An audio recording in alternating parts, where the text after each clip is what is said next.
ഇവിടെ വന്നപ്പോൾ ഒരു പുതിയ ടൈപ്പ് ചീര കണ്ടു കേട്ടോ. ഞാൻ ആദ്യമായിട്ട് കാണുന്നതാണേ. ഇത് എന്നാ ചീര വെച്ചത്? ഇതിന്റെ പേര് സത്യം പറഞ്ഞ ഐഡിയ ഇല്ല. പക്ഷെ കറി വെക്കാൻ നമുക്ക് ഉപയോഗിക്കാം അല്ലേ? ഇത് കൂട്ടി ഇവിടെ അടുത്ത് അമ്മ കറി വെച്ചാൽ നല്ലതായിരുന്നു. സൂപ്പർ സാധനം. ഇത് കായ് ഇങ്ങനെ അതിന്റെ അരി അല്ലേ? ഞങ്ങള് കൊച്ചുനാളിൽ ഇതിന് ഭക്ഷിക്കാന്ന് പറയുമായിരുന്നു. അതെ അല്ലേ? കളർ വന്നിട്ടുണ്ടല്ലേ? ഇപ്പോഴല്ലേ ഈ ഡോൾഫിനൊക്കെ ആയത് സ്പില്ലർ മീനാ. ആദ്യകാലത്തൊക്കെ എന്റെ കൊച്ചിനെയൊക്കെ മഷി ഒഴിച്ച് എഴുതുന്ന വേന. അതെ ശരിയാട്ടോ. അപ്പൊ ഇത് കൂട്ടി ഞങ്ങള് പറിച്ച് കുപ്പിക്കകത്തിട്ട് കോപ്പയ്ക്കകത്ത് എല്ലാത്തിട്ട് കലക്കി അരിച്ചെടുത്ത് വേലായിൽ ഒഴിച്ച് എഴുതുമായിരുന്നു അന്നത്തെ കാലത്ത്. പക്ഷെ സാറന്മാരൊന്നും അനുവദിക്കുകയില്ല, അവർക്ക് ഈ നീലപക്ഷി മാത്രമേ. ഓക്കെ. അപ്പൊ ഒരു പുതിയ വെറൈറ്റി സാധനം.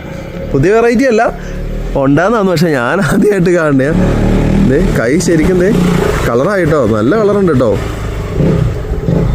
പേരറിയില്ല, അപ്പൊ അറിയാവുന്നൊരു പേരൊന്ന് കമന്റ് ചെയ്തേരെ ലജാ. ഓക്കെ, അറിയാവുന്നവര് പേര് കമന്റ് ചെയ്താൽ നമുക്ക് ഉപകാരമായി.